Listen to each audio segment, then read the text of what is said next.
today I will explain the exclusionary rule and the fruit of poisonous tree doctrine.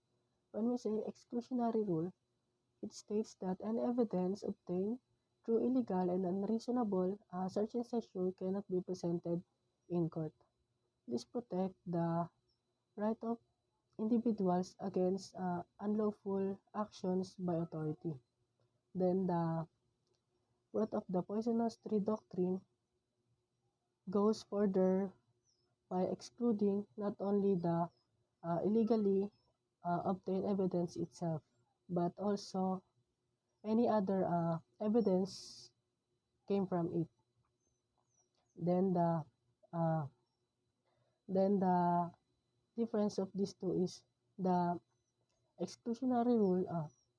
It's block uh, it's block the direct evidence gathered illegally, while the fruit of the poisonous tree